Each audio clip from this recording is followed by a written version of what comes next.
BNP কেন যে ছাত্রদের থেকে আলাদা হচ্ছে আমি জানি না। বিএনপির ইদানিং বক্তব্যগুলি মনে হয় যেন তাদের বক্তব্য আসলে সেই আগের বক্তব্য বর্তমান বক্তব্যের মধ্যে কোনো মিল নেই। তারা আমাদেরকে ফেসিসের সহকারী হিসাবে ঘোষণা দিয়েছেন। বঙ্গবন্ধু শেখ মুজিবুর রহমান একজন মুসলমান, ইসলামের জন্য কাজ করেছেন। প্রধানমন্ত্রী শেখ হাসিনার কপালে নামাজের দাগ দেখা যায়। তা আমি প্রশ্ন করলাম যে আপনার কপালে তো নামাজের দাগ দেখছি। হুজুর, আমি 7 বছর বয়স থেকে আমি নামাজ পড়ি। কিভাবে?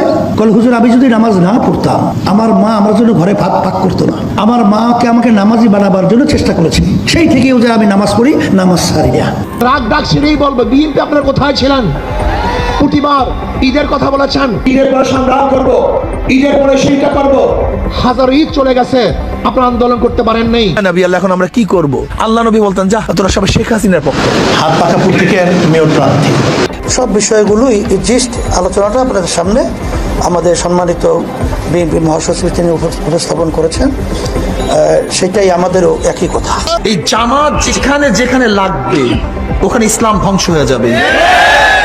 জামাত লাগছে আলিয়া মাদ্রাসার মধ্যে, আলিয়া শুধু কোরআন কোরআন, এর মধ্যে শুভঙ্করের ফাঁকি। এটা আহলি কোরআনিয়াদের একটা স্লোগান। খুব হুঁশ রাখতে হবে। হাত পাখার বিকল্পে ভোট দেওয়া কবিরা গুনাহ, কবিরা গুনাহ। কি কাজ করবো? রমজান শুরু হওয়ার 9 দিনের মধ্যে 3 খতম দিয়ে ফেলেছে। অনেক সময় অনেক রাতে 100 টাকা পর্যন্ত নামাজ পড়তাম। কিং পরিবারের ছেলেটার নাম হলো ফয়সাল, টেলিফোন নাম্বার দিল যে তুমি আমার ভাই আব্দুল্লাহকে শুধু এই কথাটুকু বলবা, সরাসরি সে যেন কিং ফয়সাল সে আলোচনা করে। 30 জনের বিরুদ্ধে মামলা ও চরমোনাই পীর সাহেবের বিরুদ্ধে সম্পত্তি আত্মসাতের মামলা শিরোনামে সংবাদ প্রকাশিত হয়েছে, যা আমাদের দৃষ্টিগোচর হয়েছে। বছর একটা রিপোর্টে দেখলাম এক মাহফিলে তার 3 কোটি টাকা কালেকশন হয়েছে। এটা হয় না? তো এত কোটি টাকা কই যায়? মার্কেট করে বাৎসরিক মাহফিল বিনা ওজরে কামাই দিয়েন না। চরমোনাইর ওনার লুবই বেশি, টাকা নগদে নিতে চায়। ওনাদের মাঠে বসে এমন বয়ান দেয়, বয়ানের চড়ে আপনি কাপড় চোপড় খুলে আপনি ওনাদেরকে দিয়ে দেবেন। চরমোনাইর পিসা হুজুর যে ভাওতাবাজি শুরু করছে কয়দিন ধরে, বাপদাদারা পীর ছিল, সেখান থেকে তারা খেলামত পেয়ে পীর হয়ে এসেছে। এই যে ভণ্ডা আমানত যে রক্ষা করতে পারবে তার কাছে আমরা যেন আমানত রাখতে পারি। আমাদের শেখ চরমোনাই আমাদের নগর পিতা হিসাবে আল্লাহ কবুল করেন। একটু আমরা দেখি পীর সাহেব কি বলে। পৃষ্ঠা নাম্বার 35 তিনি লিখছেন, দেখেন, কামেল পীরের আদেশ পাইলে নাপাক শারাব দ্বারা যাই নামাজ রাঙিয়ে তাহাতে নামাজ পড়ো। শরীয়তে কামেল পীর সাহেব যদি এমন কোন হুকুম দেন যা প্রকাশ্য শরীয়তের খেলাফ হয়, তবুও তুমি তাহা নিরাপত্তিতে আদায় করিবে। উম্মার মধ্যে যারা এরকম বিভ্রান্তিকর আকীদা সৃষ্টি করছে, আল্লাহ সুবহানাহু ওয়া তাআলা এই সব ব্যক্তিকে তুমি হেদায়েত দান করে সকলে বলি আল্লাহুম্মা আমিন। কথা কোন ঠিক না বেঠিক, কোন ঠিক না বেঠিক, আরে মিয়া কথা কোন ঠিক না বেঠিক। ও আমার দুনিয়াদার বাবারা, চরমোনাইতে আসছে, বাবারে নৈরাশ হইয়েন না। বলো পাগল, চিৎকার চেঁচামেচি করে লাফালাফি করে জিকির করা যাবে? চরমোনাই লাফায় কেন? তোর অ্যালার্জি কেন? একটা দেখাও যে জিকিরে কোথায় লাফায়।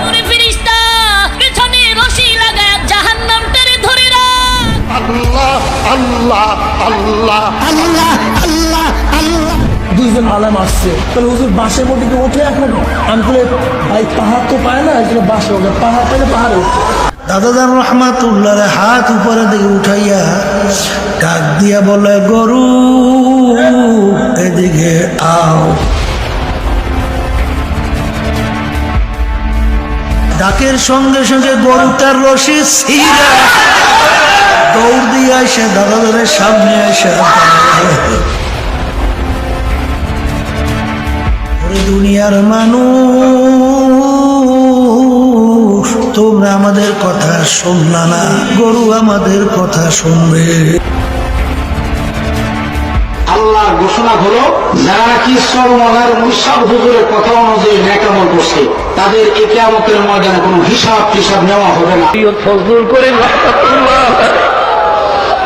যখন কিয়ামতের ময়দানে বড় বড় জাহাজ দিয়ে রওনা করবে আর বলবে মাবুদ গো দয়া মায়া করে আপনি ওদেরকে আপনার কুদরতি কোলের মধ্যে টাইনে কোরআন ও সুন্নাহর কোনো জায়গায় খুঁজে পাই না যে আখিরাতে জাহাজের কোনো প্রচলন থাকবে বা জাহাজ নিয়ে বা কোনো বাহন নিয়ে কেউ উপস্থিত হতে পারবে। অতএব এই মন্তব্য সম্পূর্ণ মন গড়া, সম্পূর্ণ বানোয়াট এবং ভিত্তিহীন। সব গঞ্জাম লাগিয়া যাইতেস, ফতুয়া দেয়া শুরু করছে জাহেলরা। জাহেলরা ফতুয়া দেয়া শুরু করছে। জাহেল জাহেল গন্ডমূর্খ, কিছু ইংলিশ ফিংলিশ পড়িয়া, বাংলা টাংলা পড়িয়া বাস ফতুয়া দেয়া শুরু করছে।